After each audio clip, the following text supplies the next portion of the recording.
ሚካኤል እንዴት ብሎ እኔን ቋንቋውን በአማርኛ በግዕዝ ማወራው እንዴት ብሎ ይሰማኝ? ስለዚህ አምልኮተ ስዕል በቤተ ክርስቲያን አለ ማስረጃዎች ናቸው። ለምሳሌ ያለ ስዕል ጸሎት ማትጸልይ ከሆነ ስዕል ሳታይ ማትዘምር ከሆነ ስዕል ከሌለ ማትቀድስ ከሆነ ስዕል አልባ ቅዳሴ አትቀድስ። መች ዙሪያውን ያው ታውቁታላችሁ። የተንቆጠቆጠ በብዙ ህብረ ቀለማት ያማረ ከነዚህ መጻሕፍት የተሻለ ነገር የለም። እንደዚህ ማለት ነው። አሁን ከነዚህ መጻሕፍት የተሻለ ነገር የለም። ቅድም መርጌታ መልአክ ሲያሳይ ስዕሉን እየነካካ ነው። አትንካኝ አላለም። አንዱ ሲያገላል አላለም። በቃ አላለም። ስለዚህ ይሄንን መገንዘብ ያስፈልጋል። ይሄንን ሁሉ የምናወራው ለምንድን ነው? ህዝባችን እንዲገነዘብ ነው። በጣም ስለሚያከብረው፣ በጣም ስለሚፈራ፣ በጣም አተልቆ ስለሚያየው እንደዚህ አይደለም። ይሄ ዝም ብሎ በአይምሮ ላይ የተፈጠረ ቴረር በቃ በየጊዜው እንደዚህ ቀስፋል እንደዚህ ያደርጋል ስለተባለ ይሄንን ስለሰማችሁ ነው እንጂ ግዑዝ ነው። በነገራችን ላይ ስዕል ሙስሊሞች ናቸው የሚያመጡት። አሁን ኢትዮጵያ ውስጥ ማተም የተጀመረው እንጂ እኛ ቀደም እዚህ አዲስ አበባ እንደገባን ስዕል ይሸጥ ነበር እና አረቡ የሚባል ሙስሊም አለ እና ከሱ ጋር ወደን የምንገዛው የትኛውን ነው የምትፈልግ?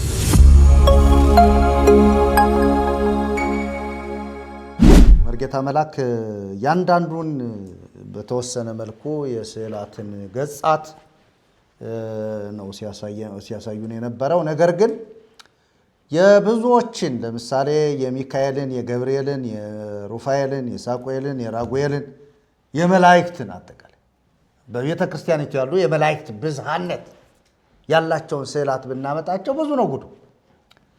ነገር ግን እነዚህን መላእክት የታምጥተው ሳሏቸው እግዚአብሔርንስ ራሱን ቅድም እግዚአብሔርን ያየው አንድስ እንኳ የለም ከተባለ ማን አይቶ አምጥቶ ሳለው? ይህ መጠየቅ አለበት ምዕመናን።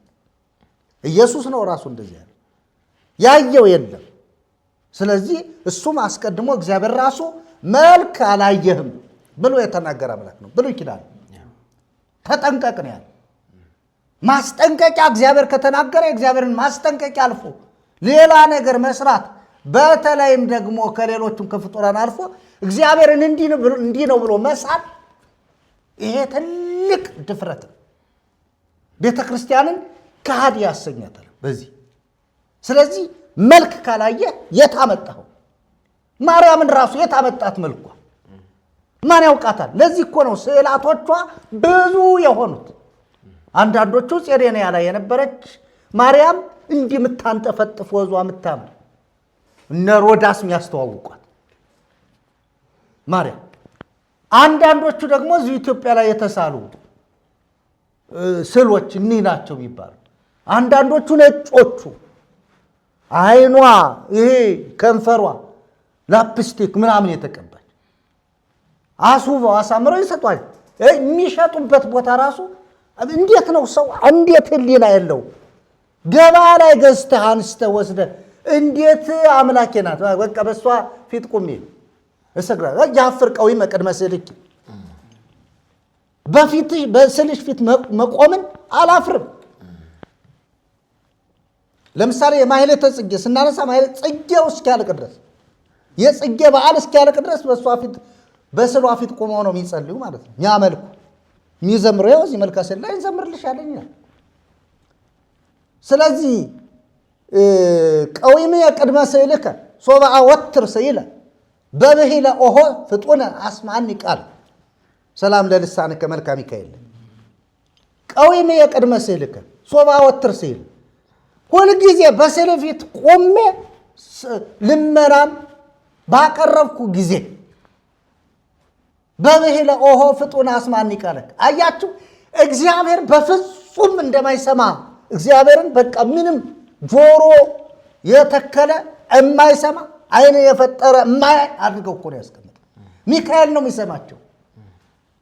በብሂለ ኦሆ ፍጡነ አስማኒ ቃለ ማለት ነው ሚካኤል እሺ ብለህ ቃልህን አሰማኝ፣ ድምፅህን አሰማኝ። እንዲህ እኮ እናንተ ይህንን ለማን ነው የሚጸልዩ? ለሚካኤል ነው። ሚካኤል ይሰማል ወይ? ሚካኤል እንዴት ብሎ እኔን ቋንቋውን በአማርኛ ማወራው በግዕዝ ማወራው እንዴት ብሎ ይሰማኛል? ስለዚህ አምልኮተ ስዕል በቤተ ክርስቲያን አለ ማስረጃዎች ናቸው እነዚህ። ለምሳሌ ያለ ስዕል ጸሎት ማትጸልይ ከሆነ ስዕል ሳታይ ማትዘምር ከሆነ ስዕል ከሌለ ማትቀድስ ከሆነ ስዕል አልባ ቅዳሴ አትቀድስ። መች ዙሪያውን ያው ታውቁታላችሁ፣ የተንቆጠቆጠ ነው። በብዙ ህብረ ቀለማት ያማረ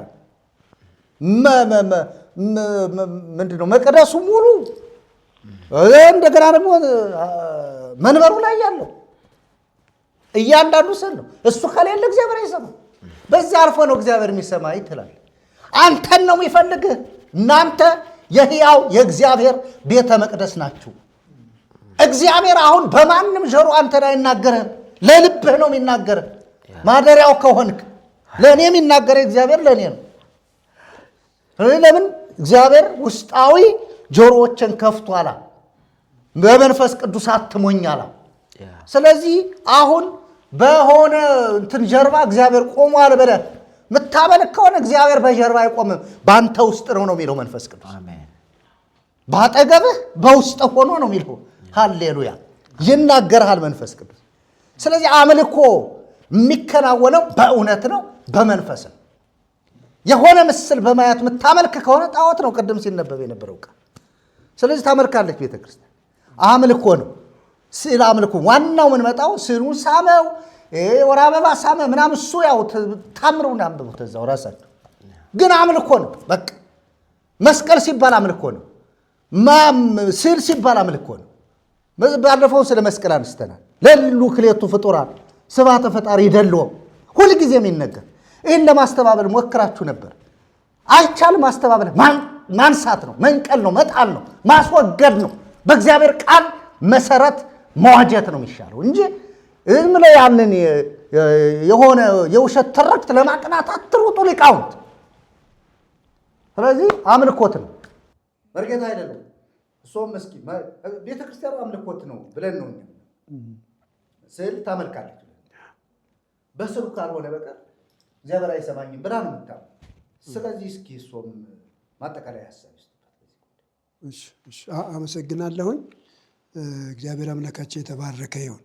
እንግዲህ በኢትዮጵያ ቤተክርስቲያን ስዕል ይመለካል ነው የኛ ሙግት። ይመለካል። ቀጥታ የሚጸለየው ወደ ስዕል ነው፣ የሚሰገደው ለስዕል ነው፣ የሚዘመው ለስዕል ነው። ስለዚህ እንደዚህ ከሆነ ስዕል ምን እየተባለ ነው? እየተመለከ ነው። የአምልኮ ማዕከልም ነው። የአምልኮ ማዕከልም ቅድም እናንተም እያነሳችሁ ስለነበረ ለምሳሌ ስዕል በሌለበት አይቀደስም። አሁን ቅርብ ጊዜ ደግሞ የመጣው እንትን ምንድን ነው? ሰው ስዕል በሌለበት መጸለይ የለበትም የሚል ነገር መጥቷል። እና አይታችሁ ከሆነ እያንዳንዱ ወጣት በመዝገበ ጸሎት ውስጥ ምናምን ስዕል አስቀምጧል።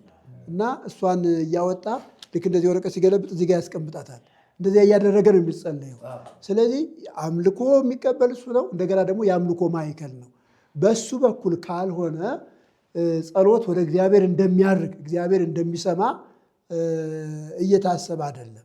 ስለዚህ ቤተክርስቲያን እግዚአብሔርን ከማምለክ ፈቀቅ ብላለች ማለት ነው።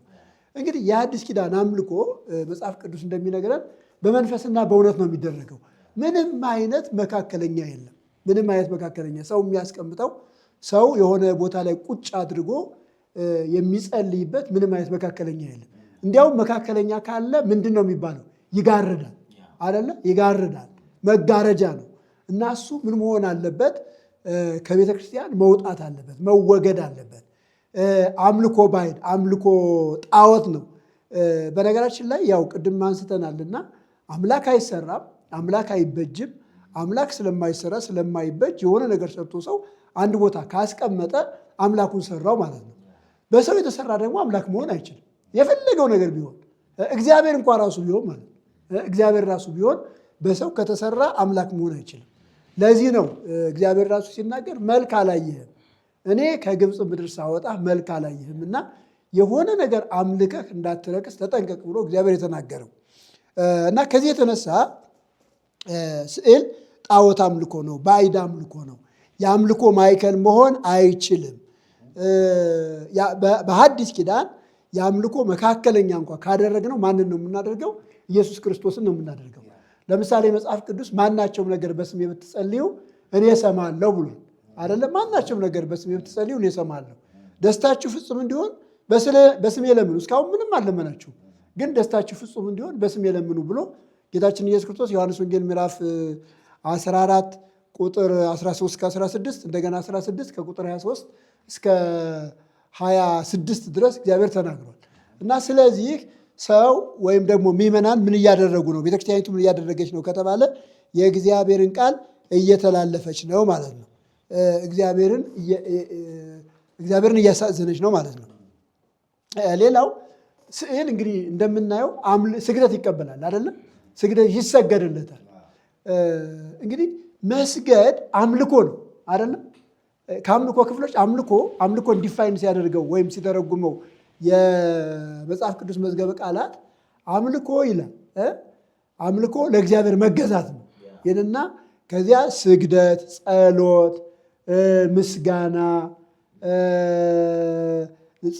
እንደዚህ መስጠት እነዚህ ነገሮች በሙሉ እዚያ ጋር ያስቀምጣል። ስለዚህ አሁን ለስዕል ሲሰገድ ወደ ስዕል ሲጸለይ አሁን እንዳየነው ለስዕል ሲዜም እየተዜመ ነው አይደለ? ለስዕል ሲዜም ምን እየተደረገ ነው ከተባለ ስዕል እየተመለከ ነው ማለት ነው። ስዕል እየተመለከ ነው። ይህንን ስናየው በእግዚአብሔር ቃል መነጽር ስናየው ምንድን ነው ከተባለ ባዕድ አምልኮ ነው። እግዚአብሔር ያልፈቀደው አምልኮ፣ እግዚአብሔር አታድርግ ያለውን ነው ሰዎች እያደረጉ ያሉት።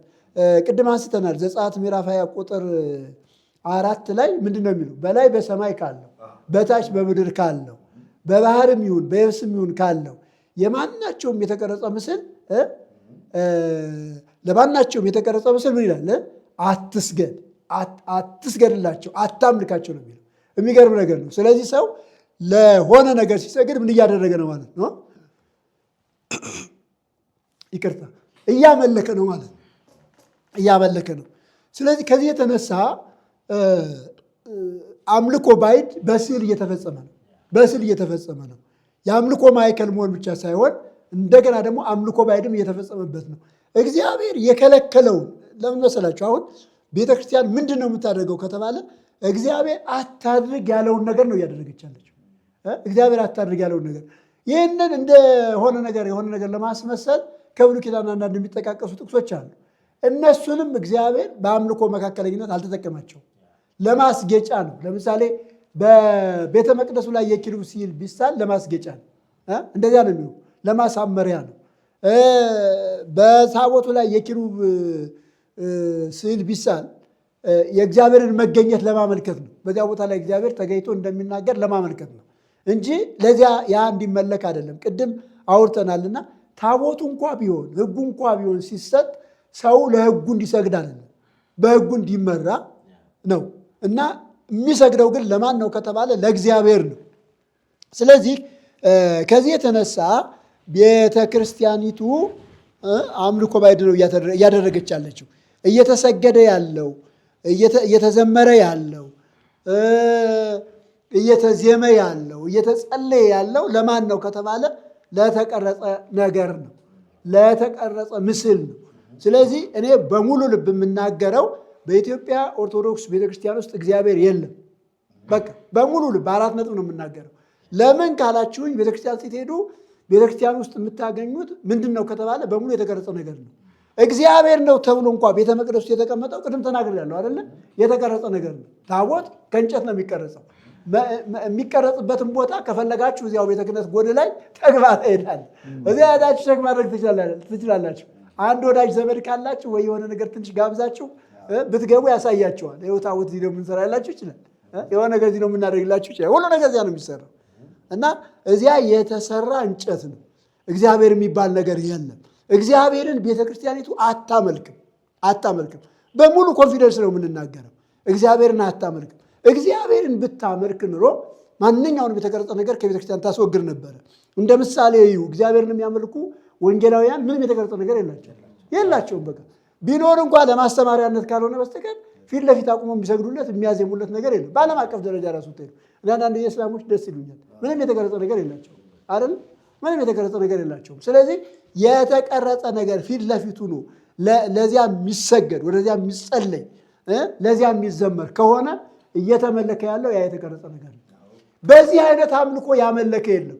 ብሉይ ኪዳንን ብታጠኑ በዚህ አይነት አምልኮ ያመለከ የለም። አዲስ ኪዳንን ብታጠኑ በዚህ አይነት አምልኮ ያመለከ የለም።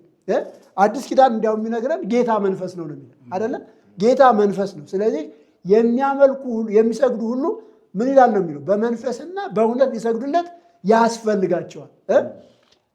አብ እንደነዚህ አይነት ነገሮችን ይሻል ነው የሚለው። እግዚአብሔር የሚፈልገው በተለይ ህዝባችን እግዚአብሔር ማምለክ የሚፈልግ ከሆነ ህዝባችን እግዚአብሔር አምላኩን ማስደሰት የሚፈልግ ከሆነ እግዚአብሔር የሚፈልገው በመንፈስና በእውነት እንዲያመልከው አይደል? በቃ ይሄ በጣም እኮ መለኮታዊ ቃል ነው። ዮሐንስ ምዕራፍ 4 ተደጋጋሚ ተጠቅሷል። ግን እንደው ቃሉን ላንብው። ቃሉ መንፈስ አለው። ክብር ለእግዚአብሔር ይሁን። የእግዚአብሔርን ቃል ሲሰማ ሰው ደስ ይለዋል። እና ዮሐንስ ምዕራፍ 4 ቁጥር ምን ይላል? ቁጥር 22 ጀምሮ ወይም ቁጥር 21 ጀምሮ እንደዚህ ይላል። ኢየሱስም እንዲህ አላት። የአንዲት ሴት ጥያቄ ነው ባይዘው። አንዲት ሴት ነች የተጠየቀችው። እኛ በሰማርያ እንሰግዳለን፣ እናንተ ደግሞ በኢየሩሳሌም ትሰግዳላችሁ፣ ትክክለኛው የት ነው ብላ ጠየቀች። ከዚያ ጌታ ኢየሱስ ክርስቶስ እንደዚህ ብሎ መለሰላት። ኢየሱስም እንዲህ አላት፣ አንቺ ሴት እመኝኝ፣ በዚህ ተራራ ወይም በኢየሩሳሌም ለአብ የማትሰግዱበት ጊዜ ይመጣል። እናንተስ ለማታውቁ ትሰግዳላችሁ። ሰማርያውያን ወይም በሰማርያ የሚሰግዱ ሰዎች ለማያውቁት ነው። የለም የተቀረጸ ነገር አለ እንጂ አምላክ የለም ምን የለም ምናምን። እኛ መዳን ከአይሁድ ነውና ለምናውቀው እንሰግዳለን። እግዚአብሔር ለአይሁድ እግዚአብሔር ተገልጧል አይደለም? መዳን በአይሁድ በኩል እንደሚመጣ እግዚአብሔር ተደጋጋሚ ተናግሯል። ስለዚህ እኛ መዳን ከአይሁድ ነውና ለምናውቀው እንሰግዳለን። ነገር ግን ይላል በእውነት የሚሰግዱ ለአብ በመንፈስና በእውነት የሚሰግዱበት ጊዜ ይመጣል፣ አሁንም ሆኗል።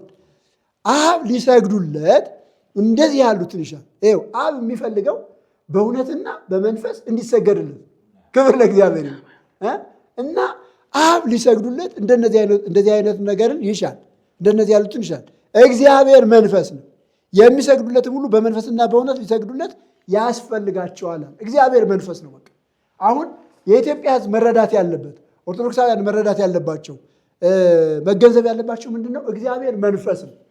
ስለዚህ እግዚአብሔር መንፈስ ስለሆነ የሚሰገድለት በመንፈስና በእውነት ነው እንጂ የሆነ ነገር አስቀምጦ አይሰገድም። እግዚአብሔር የወከለው ምንም አይነት ቁስ እዚህ ምድር ላይ የለም። ራሱ አዲስ ኪዳን አገልግሎቱ ራሱ የመንፈስ አገልግሎት ነው የሚለው። የመንፈስ አገልግሎት ነው የሚለው። አገልግሎቱ ራሱ የመንፈስ አገልግሎት ነው የሚለው። ስለዚህ የመንፈስ አገልግሎት ስለሆነ በመንፈስ አገልግሎት ውስጥ ቁስ አይቀመጥም። በብሉይ ኪዳን እንኳ ቁስ የተቀመጠው አገልግሎቱ የስጋ አገልግሎት ስለነበረ አገልግሎቱ የስጋ ነው። የብሉይ ኪዳን አገልግሎቱ የስጋ አገልግሎት። ስለዚህ ቁስ ነበረ እንደ መካከለኛ የሚጠቀምበት ማለት ነው። በአዲስ ኪዳን ግን እንደዚህ አይነት ነገር የለም። ስለዚህ በመንፈስ ያልሆነ አምልኮ እግዚአብሔር አይቀበለው፣ ወደ እግዚአብሔር አይደርስም። የሚቀረው ጣዖታት ላይ ነው። እነሱ ደግሞ አይሰሙም። አሁን እኮ ጸልየውም ሰምተው እነሱ አይመልሱም። ተሰግዶላቸውም እነሱ አይቀበሉም። ተዘምሮላቸውም እነሱ አያደምጡ። ቁስ ግዑዝ ነው። ከእነዚህ መጻሕፍት የተሻለ ነገር የለውም። እንደዚህ ማለት ነው። አሁን ከእነዚህ መጻሕፍት የተሻለ ነገር የለውም። ቅድም መርጌታ መልአክ ሲያሳይ ስዕሉን እየነካካ ነበር። አትንካኝ አላለም። አንዱ ሰው አላለም። በቃ አላለም። ስለዚህ ይህንን መገንዘብ ያስፈልጋል። ይህንን ሁሉ የምናወራው ለምንድን ነው? ህዝባችን እንዲገነዘብ ነው። በጣም ስለሚያከብረው፣ በጣም ስለሚፈራ፣ በጣም አተልቆ ስለሚያየው እንደዚህ አይደለም። ይሄ ዝም ብሎ በአይምሮ ላይ የተፈጠረ ቴረር ነው። በቃ በየጊዜው እንደዚህ ቀስፋል እንደዚህ ያደርጋል ስለተባለ ይህንን ስለሰማችሁ ነው እንጂ ግዑዝ ነው። በነገራችን ላይ ስዕል ሙስሊሞች ናቸው የሚያመጡት። አሁን ኢትዮጵያ ውስጥ ማተም የተጀመረው እንጂ እኛ ቀደም እዚህ አዲስ አበባ እንደገባን ስዕል ይሸጥ ነበር እና አረቡ የሚባል ሙስሊም አለ እና ከእሱ ጋር ወደን የምንገዛው የትኛውን ነው የምትፈልገው ብሎ መርጦ ይሰጠናል። ከዚህ ከቁርአን ስዕሎች ጋራ ከዚህ ከዓለማዊ እንትኖች ጋራ ምናምን ሰብስቦ ያመጣዋል። ከዚህ ሄደን መርጠን እናመጣለን እና ያንን ይሸጥ ነበር እና እኔ እንደማይጠቅም አውቄ ነው የተውኩት። በቃ መሸጥ የለብኝም ይሄ ባዕድ አምልኮ ነው ብዬ ነው የተውኩትኝ። እና እንደዚህ ነው በቃ ለንግድ የቀረበ ቁስ ነው እንጂ ምንም አይነት መንፈሳዊ ጠቀሜታ የለውም። ወደ እግዚአብሔር የሚያቀርብ አይደለም እና ይህን እንድትገነዝቡ ነው። ሌላው እዚህ ጋር አንድ ነገር መጨመር የምፈልገው መዳን በክርስቶስ የተፈጸመ ነው። ሁልጊዜ ኦርቶዶክሳውያን ሊገባችሁ ልትረዱት የሚገባው ነገር የሚያድን ስዕል የለም። አዳኝ ኢየሱስ ብቻ ነው። በክርስቶስ ነው የተፈጸመው። እግዚአብሔር አብ እኛን ለማዳን ከሰማይ ነው ልጁን የላከው። ልጁ ደግሞ መጥቶ ስለኛ ነው በመስቀል ላይ የተሰቀለው፣ ደሙን ያፈሰሰው። ስለዚህ የሰው ልጅ የሚድነው በልጁ አማካኝነት ነው። ማንኛውም ሰው ለመዳን ከፈለገ ኢየሱስ ክርስቶስን ነው ማመን ያለበት። ኢየሱስ ክርስቶስን ነው መቀበል ያለበት። ከኢየሱስ ክርስቶስ ውጪ አይደለም ቁስ። መላእክት አያድኑ፣ ጻድቃን ሰማዕታት የሚባሉት አያድኑ፣ ማርያም አታድንም። እኔ በነገራችን ላይ በመዳን ጉዳይ አብ ወልድ መንፈስ ቅዱስ እንኳን በስራው ቢሳተፉ ሰው በኢየሱስ ካላመነ አብ ወልድ መንፈስ ቅዱስ አያድንም። ሊያስደነግጣችሁ ይችላል አይደል? አብ ሰውን የሚያውቀው በኢየሱስ ነው። መንፈስ ቅዱስ ሰውን የሚያውቀው በኢየሱስ ነው። እግዚአብሔር ለዓለም መድኃኒት አድርጎ የሰጠው ልጁን ኢየሱስ ክርስቶስ ነው። ስለዚህ ሰው በኢየሱስ ክርስቶስ ሲያምን እግዚአብሔር ያድናል እንጂ ሰው በኢየሱስ ክርስቶስ ካላመነ በስላሴ ስላመነ እንኳ አይድንም። በስላሴ ስላመነ አይድንም። ስለዚህ ከዚህ የተነሳ መዳን በኢየሱስ ክርስቶስ የተፈጸመ ነው። ኢየሱስ ክርስቶስ ነው የሚያድነው። ዮሐንስ ወንጌል ሁልጊዜ የምንለው ሁልጊዜ የምንናገረው የመጽሐፍ ቅዱስ ዋና ሐሳብ ምን ይላል?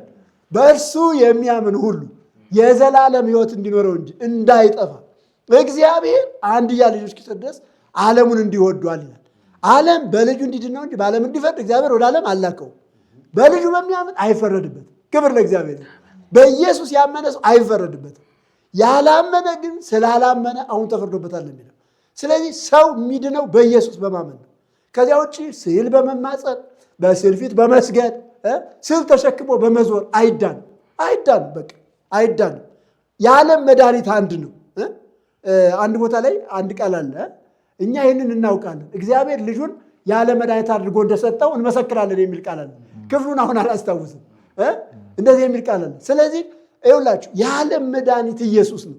እግዚአብሔር ለዓለም መድኃኒት አድርጎ የሰጠው ልጁ ኢየሱስ ክርስቶስ ነው። ስለዚህ እኛ የምንመክራችሁ የተለያየ ቁስ እየሰበሰባችሁ እዚያ ከምትደፉ፣ እዚያ ከምትሰግዱ፣ ጊዜያችሁን ገንዘባችሁን በከንቱ ከምታጠፉ ወደ አዳኛችሁ ወደ ኢየሱስ ክርስቶስ ኑ። ኢየሱስ ክርስቶስ ነው የሚያድናችሁ። እግዚአብሔር ይወዳችኋል። ልጁን ስለ እናንተ ሰጥቷል። ልጁ ኢየሱስ ክርስቶስ መጥቶ ሕይወቱን ሰጥቷል። ከዚህ የበለጠ ፍቅር የለም ወገኖች። ማርያም አትወዳችሁም። እኔ እውነቴን ነው የምነግራችሁ። ማርያም ልጇ እንዳይሞትባት ፈልጋለች አይደለ እንዴ? ፈልጋለች እኮ አልቻለችም እንጂ ብትችል ማርያም ትፈልግ ነበር። አልቻለችም። ስላልቻለች ነው የሞተባት። ሌሎች መላእክት እናንተን አያውቋችሁም፣ እንኳን ሊያድኗችሁ አያውቋችሁም። የት እንዳላችሁ የሚያውቁ መልአክ ይኸውላችሁ፣ እግዚአብሔር ሲልከው ተላከበት ቦታ ነው የሚመጣው አይደለ? እግዚአብሔር ከሰማይ ከላከው ለምሳሌ ቦሌ ሚካኤል ከላከው እግዚአብሔር መልአኩ የሚመጣ ቦሌ ሚካኤል እንትን እንኳን መምጣት አይችልም። የካ ሚካኤል እውነቴን ነው የምነግራችሁ። የተላከበት ቦታ ከእግዚአብሔር ትእዛዝ ዝንፍ አይልም። ስለዚህ መልአክ ሰው አያውቅም፣ የሚያውቀው ሰው የለም። በቃ እግዚአብሔር ሄድ አድርግ ሲለው መጥቶ ያን አድርጎ ይመለሳል። ይሄ ነው የመልአክ ስራ። ስለዚህ መላእክት አያድኗችሁ። ያዳናችሁ የሚያድናችሁ ኢየሱስ ክርስቶስ ነው። ስለዚህ ኢየሱስ ክርስቶስን አምናችሁ ዳኑ፣ ከጥፋት አምልጡ። በከንቱ ጊዜያችሁን፣ በከንቱ ገንዘባችሁን፣ በከንቱ በቃ ነገራችሁን ሁሉ አታጥፉ። በኋላ ጊዜ ያልፋል። በኋላ ሰው ቢጸጸት ጊዜ የለውም አይደለ? የመዳን ቀን አሁን ነው ይላል መጽሐፍ አይደለ? የመዳን ቀን አሁን ነው፣ የተወደደ ሰዓት አሁን ነው ይላል። ስለዚህ በመዳን ቀን በተወደደ ሰዓት በዚህ ጊዜ አምናችሁ ዳኑ። በኋላ ማንም በቃ ቢጸጸት እድል የማያገኝበት ጊዜ ይመጣልና ይህ ጊዜ አያምልጣችሁ። ይህንን ጊዜ ተጠቀሙ ለማለት ነው። ተባረኩ። እንወዳቸዋለን። ጸጋ ከእናንተ ጋር ይሁን። አሜን። ሃሌሉያ። ትልቅ መልእክት ነው መርጌታ ኃይለ ልዑል ያስተላለፉልን። እውነታው ይሄ ነው። እውነታውን አንደብቅም። እውነትን እንናገራለን። አንዋሽም፣ አንቀላቅልም፣ ከሐሰት ጋር አንቀላቅልም። ስለ እውነት ቃል ከመጀመሪያ የነበረውን በዓይኖቻችን ያየነውን፣ በጆሮአችን የሰማነውን፣ በእጆቻችን የዳሰስነውን እሱን እናወራላችኋለን። ሕይወት ተገለጠ፣ አይተንማል፣ እንመሰክርማለን አሉ አባቶቻችን። ይሄ የሕይወት ቃል ኢየሱስ፣ ክብር ለኢየሱስ ይሁን። እኔ በጣም ገረመኝ። ሰላም ለስእልኪ ዘየድም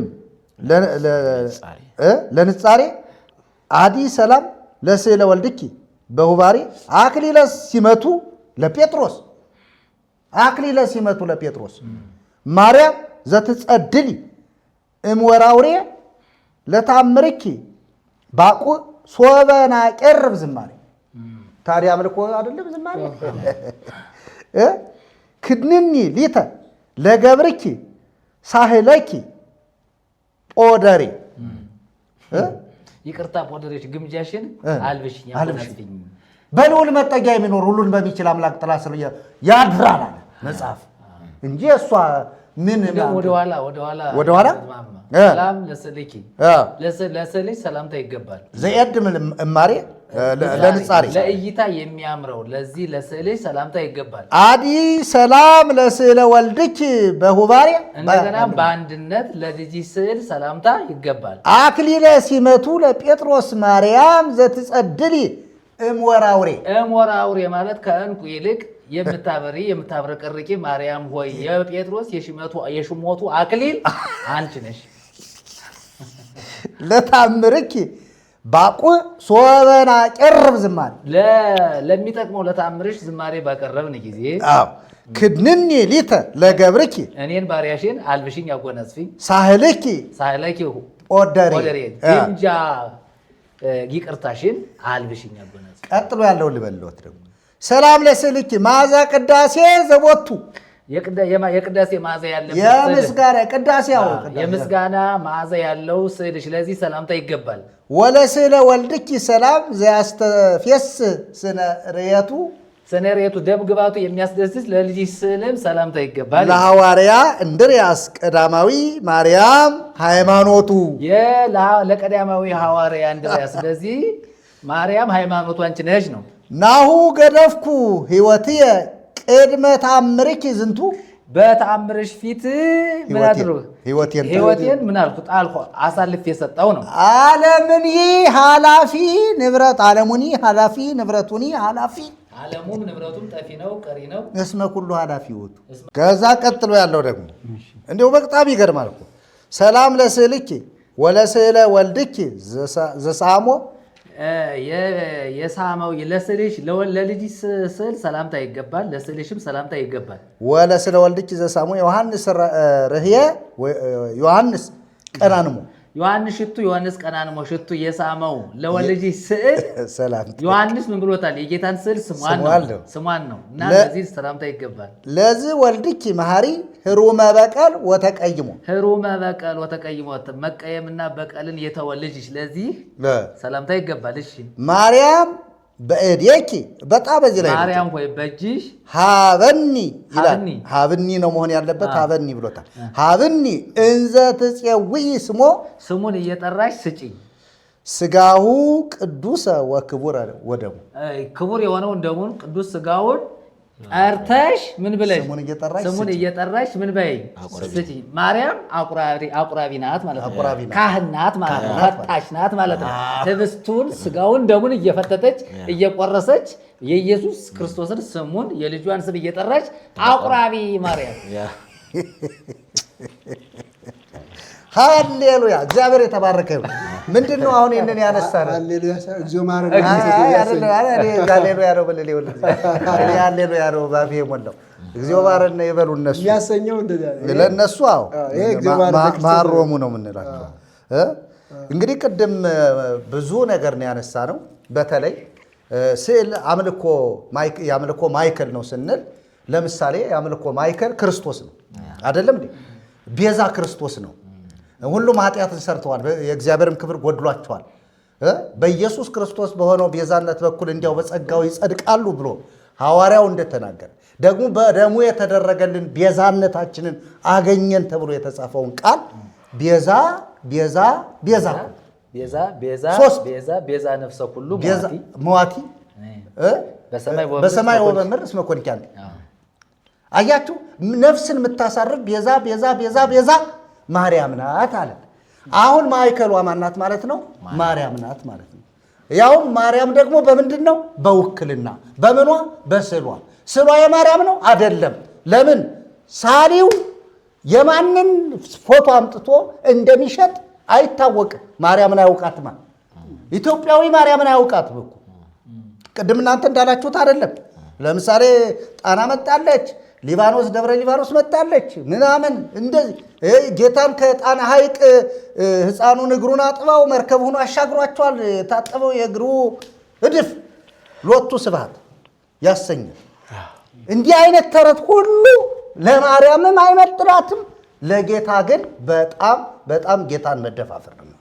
ስለዚህ ወገኖቼ፣ ውድ ተመልካቾቻችን የዛሬውን ትምህርታችንንና ውይይታችንን በዚሁ ስንቋጭ ይህንን አገልግሎት ባላችሁና በተቻላችሁ መጠን ሁሉ እየደገፋችሁ ይህን ቪዲዮ ስትከታተሉ ደግሞ ሚዲያውን ወይም ደግሞ ዩቲዩቡን ሰብስክራይብ፣ ላይክ፣ ሸር እያደረጋችሁ ይህ ትምህርት ለብዙዎች እንዲደርስ አሁን ሁከት፣ ብጥብጥ፣ አመፅ እያስነሳ ያለውን ይህንን ከንቱ ትምህርት ደግሞ ትውልድ ሰምቶ እንዲያመልጥ በሚታይ በሚጨበጥ በሚዳሰስ ነገር የሚያምን ያን ካላየው እግዚአብሔርን ያመለኩ የማይመስለው ትውልድ እግዚአብሔር የሚመለከው በእውነትና በመንፈስ እንደሆነ ተረድቶ ወደ እግዚአብሔር ዘወር እንዲል ደግሞም እሱ ብቻ አይደለም።